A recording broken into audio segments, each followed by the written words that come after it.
देखिए, ये एक बहुत पुराना चैरिटेबल एक इंस्टीट्यूशन है।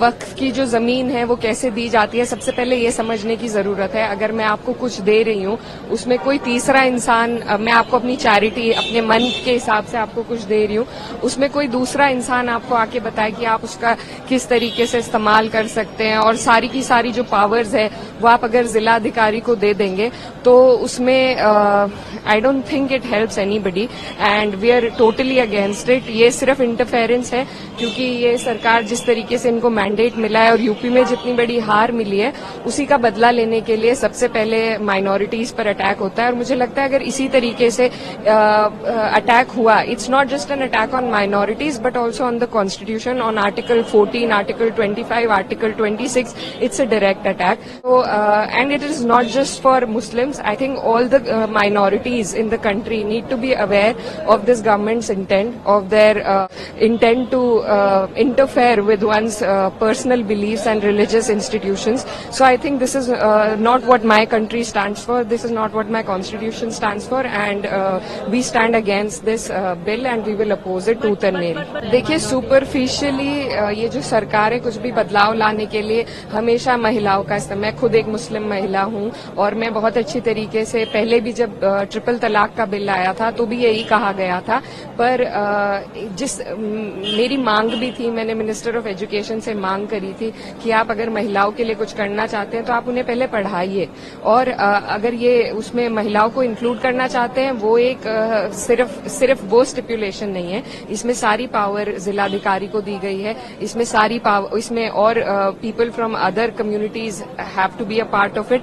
तो इस तरीके के बहुत प्रावधान है, सिर्फ उसको सेल किया जा रहा है कि हम विमेन को इसमें इंक्लूड कर रहे हैं, पर जैसा अभी हमने देखा है ट्रिपल तलाक में अब क्या होता है, there are a lot of abandonment cases. पहले तलाक हो जाते थे लेकिन अब औरतों को सिर्फ अबैंडन कर दिया गया है, और जो उनके पति हैं वो जेल चले जाते हैं, वो उनके पास वैसे भी उन्हें कुछ उससे फायदा नहीं होता है, तो सुपरफिशियली उसे दिखाने के लिए महिलाओं का वो नाम का इस्तेमाल करते हैं, बट इंटेंट जो उनकी है वो पूरा विपक्ष, पूरा देश और सब लोग समझते हैं, and I think all the minorities of this country are together in it and we will oppose it. Thank you. देखिए, ये एक बहुत पुराना चैरिटेबल एक इंस्टीट्यूशन है। वक्फ की जो जमीन है वो कैसे दी जाती है, सबसे पहले ये समझने की जरूरत है। अगर मैं आपको कुछ दे रही हूँ, उसमें कोई तीसरा इंसान, मैं आपको अपनी चैरिटी अपने मन के हिसाब से आपको कुछ दे रही हूँ, उसमें कोई दूसरा इंसान आपको आके बताए कि आप उसका किस तरीके से इस्तेमाल कर सकते हैं, और सारी की सारी जो पावर्स है वो आप अगर जिला अधिकारी को दे देंगे तो उसमें I don't think it helps anybody and we are totally against it. ये सिर्फ इंटरफेरेंस है, क्योंकि ये सरकार जिस तरीके से इनको मैंडेट मिला है और यूपी में जितनी बड़ी हार मिली है उसी का बदला लेने के लिए सबसे पहले माइनॉरिटीज पर अटैक होता है। और मुझे लगता है अगर इसी तरीके से अटैक हुआ, it's not just an attack on minorities but also on the constitution, on article 14, article 25, article 26, it's a direct attack. So, and it is not just for Muslims. I think all the minorities in the country need to be aware of this government's intent, of their intent to interfere with one's